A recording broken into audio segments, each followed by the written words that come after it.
When it comes to camping, there are no shortage of strong opinions. If you've ever seen any camping-related Facebook or Reddit posts, those are some strong opinions.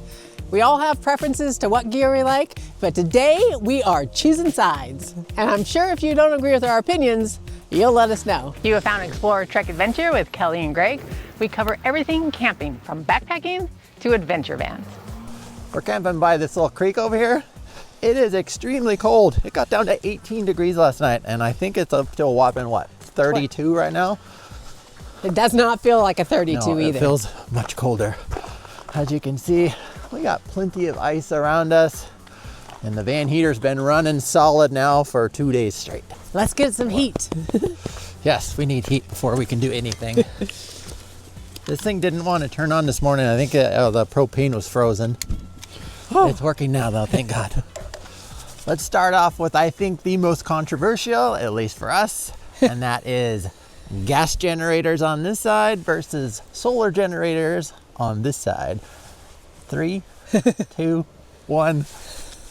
Yeah, that's a no-brainer. Yeah, definitely the solar generator. I can't tell you how much I hate gas generators, especially when camping, because they are so noisy, smelly, but mostly the noise. It's just, I feel so bad for tent campers when they're next to a And I think generators have honestly ruined a lot of parks. A lot of the smaller parks that don't have electricity hookups, people will pull their big trailers in there. They don't have hookups, so they just sit there and fire the generator. And if you're trying to be outside in nature and everything, and it's just like these generators are droning for miles. Yeah. And there's so many possibilities now with solar that it just seems... Yeah, small battery boxes, prices have come so far down. You can run a lot of stuff on your battery box. Yeah. Honestly, if you do it right, there's no need to run a generator. Next one we're doing down by the creek here. This morning there were these two little puffball birds like you'd see in a bird feeder, and they were down in the water and they were diving into the water. I can't fathom how cold they were. But our next choices is minimalist setup versus full setup. And we'll go with like the minimalist setup is literally as minimal as you can get to I like all the gear, gotta have all the gear. And 3, 2, 1. I have no desire to be just sleeping on the bare ground. I just don't. You would be surprised with the number of comments that we get was like that's not camping. I just sleep out on the dirt and dig holes. Under the full stars, which is nice, but no. I want to be warm. Even though we're outdoors, I do want to still be comfortable. And case in point, it being 18 degrees this morning, and we have a heater. We're able to stay warm in the van. And like having those creature comforts is a lot of fun. Yeah. And can make camping trips actually bearable. I don't think you'll ever catch us out in those survival situations where, you see the videos of like caught in a storm. Yeah. Don't think that's... Let's knock on wood. Let's not be caught out in the storm. But we'd have the gear to protect us if we were caught out in the storm. Yeah. Our video would be nice and warm, not in the storm. Yeah. Next one we have is dispersed camping versus campgrounds. 3, 2, 1. Yeah. This one is actually a little bit harder for me because I do like campgrounds, but the cost of it has gotten quite a bit higher now. And of course, dispersed camping, it's free. I think a 3-day weekend we went camping at a state park, and that was close to $100. Yeah. And you do have hookups and you have showers, access to bathrooms. Yeah. But we've paid $0, and there's just some amazing places. And having the van this year has honestly been huge. Yeah, we haven't been able to go to places like this before. Next up, we have a propane fire versus wood burning fire. 3, 2, 1. I like the propane fire only because it's instant fire, no smoke to deal with, and it puts off a lot of heat. I like to burn things. Yes, you do. I 100% like a wood fire. I think I probably have like 5 or 6 different little tiny wood stoves that I love to play with. And usually, oftentimes when we're at camp, I'll just light a fire just so I can burn stuff. Yeah. It's just fun. I think I don't know. There's certain people that just like to burn things. I'll do it. Campfires are nice, but I mean, it does come with the smoke and the smell. And it does. But also, to me, when you're lighting a campfire, that you have to kind of dedicate several hours to just chilling and hanging out with people. That's true. And I like that. When you do a propane fire, to me, there's a lifespan of it because you only have so much propane. Yeah, I can understand that. And I don't know, s'mores to me, I think wood burning campfire too. Yeah, doing s'mores and stuff over a propane fire doesn't quite have the thing. Hold on, gotta get my hands warm. Okay, next up we have on this side, cooking on a stove, whether it be a propane stove, electric stove, whatever kind of camp stove, versus cooking over the fire. 3, 2, 1. Why? Well, first off, I don't have that much experience cooking over the campfire. I mean, we've done it a couple times, mostly desserts, but a camping, I just think camp stove. That's just the thing. Yeah, to me, cooking over a campfire just takes too long. It does take a long time. As long as you have time to prep and do all that stuff, but like going from zero to eating could take several hours if you're cooking over a campfire. And yeah, I remember we did that like a cobbler in the fire, and it took a good hour and a half, if not a little bit longer. Yeah. It was delicious. Oftentimes when we're out camping and adventuring is we're out doing something, and then it'll be like doing. Oh, by the way, I'm really hungry right now, and we want to eat now, and and you don't want to see Kelly when she's hangry, so. No, you do not. For us, stove cooking. Looking around, we can't see the trees blowing in the wind. There's just enough wind where you can see it in the Popping fire. Out, yeah. It's just sucking the heat right out your body. I'm cold. I think I need another layer. The next up we have on this side, we'll go with ground tent, and on this side we'll go with rooftop tent. 3, 2, 1. Really? Well, I mean, this was a hard one for me because I really do like camping with a tent. But rooftop tent is a almost a different experience. You're just up high. You have a little cushion. I don't know. It's just, if I had to choose, I guess I would choose a rooftop tent. To me, this is an easy one because you have less of a chance of being eaten by a cougar in a rooftop tent. At least that in my mind. In my mind, I think I feel safer up higher too. I do do that. And I think oftentimes the rooftop tent has a little more structure to them. Mm-hmm. But I actually like being up high, especially in the summertime when it's hot. Yeah. And being up high, you can oftentimes get a nice breeze through there. We've had a couple of experiences where being in the rooftop tent, I felt a lot safer, especially when like the cops showed up to our neighbors next door. And another time when Greg was up the rooftop tent and Chewy was still around, and I had to sleep in the tent that night with him, and I just heard every single footprint around that tent. I was like, I wish I was up in the rooftop tent, but. Now that is kind of a con. We used to have 2 big dogs, and there's absolutely no way they could get up in the top. Yeah. If you have a smaller dog, that would be a different story. Cool. Yeah. But we actually had to run both at that because one of us slept with the big dogs, and then one, slept up there. Yeah. We couldn't let them sleep down on the ground by themselves. 3, 2.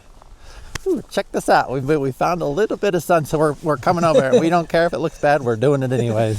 It feels nice, actually. All right. Next up, are you camping to go relax, or do you go camping to go exploring or doing activities? 3, 2, 1. Oh, interesting. I almost chose to relax because that seems like what we normally do. We just go and just enjoy ourselves. But I really want to do exploring. Yeah, it's kind of a hybrid for us, but I think definitely getting out to some places that you've never been or doing, kind of pushing the boundaries to do some things. Yes, yeah. If going on hikes or whatever, if there's destinations, I definitely would want to. Now, that being said, I think we have at least one mandatory nap during the day, especially with Kelly. Oh, I love my afternoon naps. But having the ability to do more overland style camping to where you're moving often, when we did our big trip to, kind of Montana, Idaho area, we were moving either every day or every other day. Yeah. And that was actually really cool because we're like, okay, we're going somewhere new tomorrow. Let's go find a lake, see if we can do the paddleboard. And okay, next up, we're going to go do this. That was actually pretty cool. I think this may be an easy one. We'll go with summer camping over here and winter camping over here. 3, 2, 1. Definitely that. No brainer. I absolutely hate being cold. But I mean, obviously we're out in the winter and we're camping and we have our hot tent and that makes it much more bearable. But summer, there's so much more. It's just easier, some summer camping. Yeah. Another big thing is like you run out of daylight. Like I think it gets dark here at 4:30. Yeah, yeah. And we were thinking about bed around 6:30, but we stayed up until 8. So. Yeah, having the longer days in the sun, yeah, it's just so much more enjoyable. We like a lot of water activities and, you know, taking the kayak out on a lake when it's 18 degrees. Yeah, not happening. Nope. We don't have wetsuits. Yeah. So all you winter people, you're crazy. Next up, we have pre-planned trips versus spontaneous trips. What, 3, 2, 1.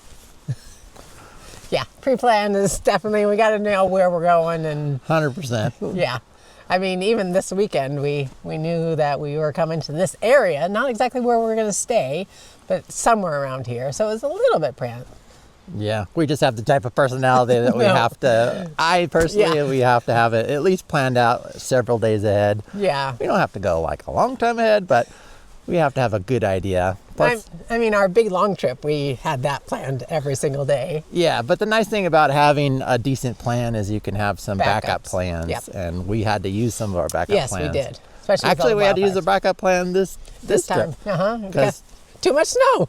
Yeah, we went up there and literally there was a giant burn pile and we thought maybe we could make it in the van, but there was ruts going up this big snowy field, but it was just ice coming all the way. Yeah, we didn't try it. Yeah, this was actually our backup plan right for here. Yeah. Came back to the fire because we're freezing. All right, last up we have on this side, we'll go with the sounds of nature versus the full DJ booth, massive music, or movies playing. 3, 2, 1. No brainer. Yeah. Although you would think that would be no brainer for almost everybody, but That is not. Oh my God, not the case. I remember that one time we were at a small counting campground and the spaces were really far apart.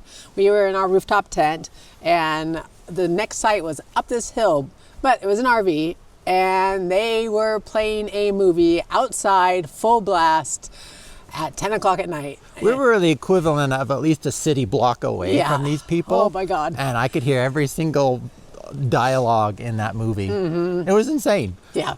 I have to say that this county park was on a reservoir. A lot of boaters. A lot of boaters, yeah. Boat campers are off the hook. That night we also had some, there was also a guy, I think at like 3 a.m. He was just hammered and he started riding his bike through people's camps. Oh my goodness, it was People terrible. were threatening to fight. Yeah, It was a weird experience. it was a really weird experience.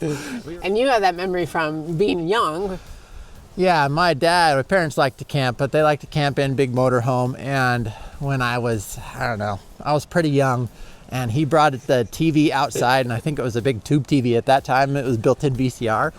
And he proceeded to watch The Color Purple at like max volume. And we were on the coast. There was a lot of trees, so you couldn't see like between the sites. And at that time, there was a lot of state park patrols, and the neighbors, like they thought we were having like people being abused and everything over at our site. And the cops came and it was like, you guys might want to turn that down. So don't watch The Color Purple top volume in the middle of the campground. Don't watch any movie at top volume in the campground. Well, that also goes for just music.